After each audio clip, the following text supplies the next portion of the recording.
Assalamualaikum warahmatullahi wabarakatuh. Alhamdulillahilladzi nawwara qulubal mu'minina binuril ma'rifah. Wassalatu wassalamu ala rasulillah wa ala alihi wa sahbihi wa mawalah amma ba'du. Sahabat fillah, sahabat channel YouTube dimanapun Anda berada,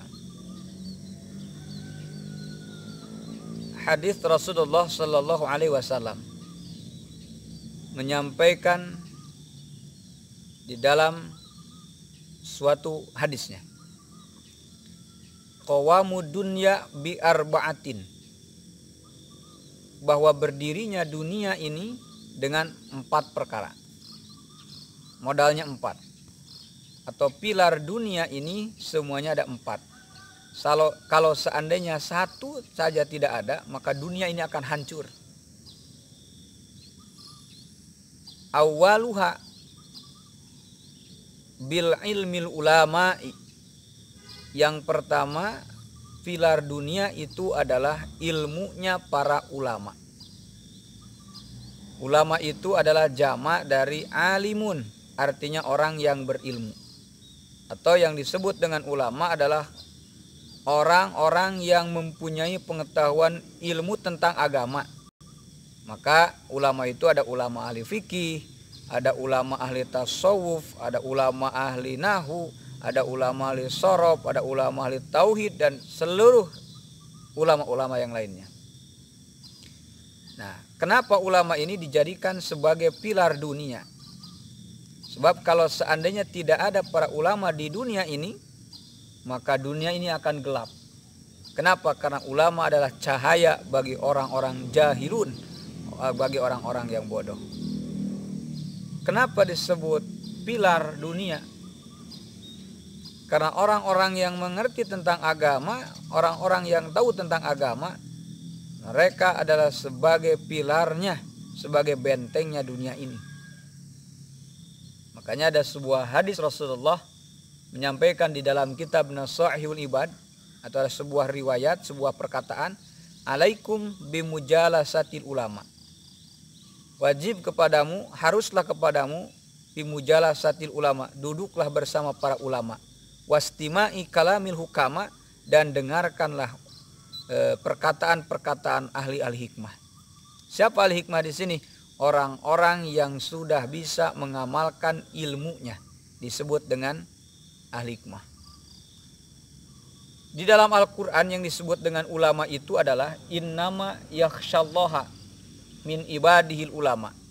Sesungguhnya orang-orang yang takut dengan Allah, min ibadihi, dari sebagian hamba-hamba Allah, al ulama'u, yaitu para ulama. Jadi orang-orang yang merasa takut kepada Allah itu bisa disebut ulama. Maka di sini ada disebut dengan ulama dunia, ada ulama akhirat. Ulama dunia, mereka para ulama yang tujuan di dunianya mencari dunia. Tetapi ulama ahli akhirat, mereka para ulama yang di dalam kesehariannya hanya tujuannya lillahi ta'ala, dan mencari ridhonya Allah subhanahu wa ta'ala. Yang kedua, bil adlil umaroi, dengan adilnya pemimpin atau pemerintah.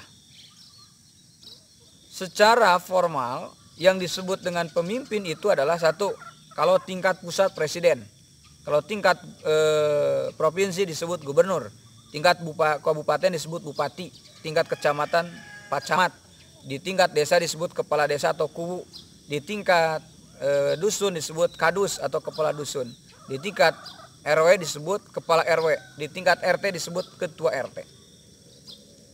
Yang kita maksud di sini bukan pemimpin yang sana, itu juga bisa disebut pemerintah atau pemimpin. Tapi adil umaro di sini bisa dijadikan adalah adilnya pemerintah atau kepemimpinan diri kita sendiri, memimpin diri kita sendiri. Sudah adilkah kita memimpin mata untuk melihat kebaikan? Sudah adilkah kita memimpin telinga untuk mendengarkan kebaikan? Sudah adilkah kita memimpin hidung untuk untuk mencium yang baik-baik? Sudah adilkah kita memimpin lidah untuk memimpin kebaikan, mengucap kebaikan? Sudah adilkah kita memimpin tangan untuk berbuat kebaikan? Sudah adilkah kita memimpin kaki untuk berbuat kebaikan. Disinilah peran pemimpin yang adil, disinilah peran pemimpin yang bijaksana. Imam Asy-Syafi'i rahimahullah radhiyallahu an, beliau menggambarkan pemimpin yang adil itu seperti kita sedang sholat. Jadi pas kita takbiratul ihram, seorang imam pemimpin pas Allahu Akbar, pas ketika ruku dia kentut. Kentutnya ada suaranya, bunyinya ada, baunya ada.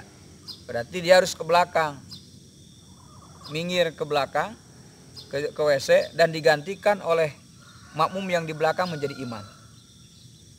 Pertanyaannya itu kalau seandainya kentutnya ada bunyinya dan ada baunya, bagaimana kalau kentutnya tidak ada baunya, tidak ada suaranya?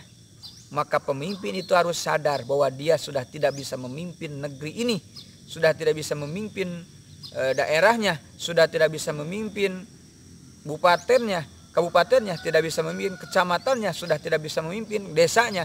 Maka dengan sendiri kesadarannya dia harus mengundurkan diri. Nah, kita kembalikan pada diri kita pemimpin. Sudah bisa adilkah kita sebagai pemimpin? Nah, yang disebut dengan adil itu adalah melakukan sesuatu yang sesuai porsinya, yang sesuai tugasnya. Lawanan dari adil adalah zalim. Yang disebut dengan zalim adalah menempatkan sesuatu bukan pada tempatnya. 2, pilar dunia. Yang ketiga, bisa khawatil aghniyai, yaitu dengan kedermawanannya orang-orang yang kaya. Artinya orang kaya yang sanggup menginfakkan hartanya di jalan Allah. Seorang yang punya harta yang sanggup mensodakokan hartanya untuk kebaikan di jalan Allah. Itu adalah pilar. Kenapa? Sebab Allah menciptakan adanya orang kaya. Allah menitipkan harta kepada orang kaya, tujuannya untuk apa? Untuk ditransferkan, untuk disalurkan kepada orang yang membutuhkan. Kenapa? Itu hanya titipan. Yang keempat, pilar dunia yang keempat adalah wada'wal fuqara'i, bida'wal fuqara'i, yaitu dengan doanya orang-orang fakir. Jadi berkesinambungan, ada kaya, ada miskin, ada si kaya, ada si miskin. Orang kaya tidak akan disebut kaya kalau tidak ada orang miskin.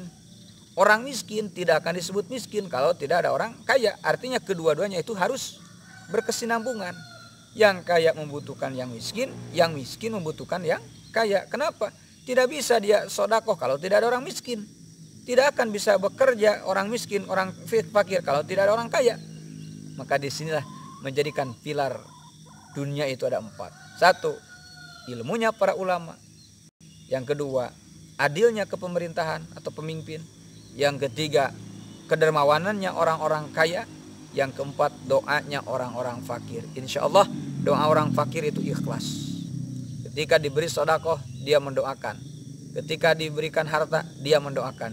Makanya doanya orang fakir itu yakin diijabah oleh Allah Subhanahu wa taala. Tetapi orang yang fakir sabar dan tawakal. Itu saja 4 pilar dunia yang saya dapat sampaikan. Mohon maaf atas segala kealpaan kekurangan dari kebodohan saya sendiri. Cukup sekian dan terima kasih. Wal afu minkum. Assalamualaikum warahmatullahi wabarakatuh.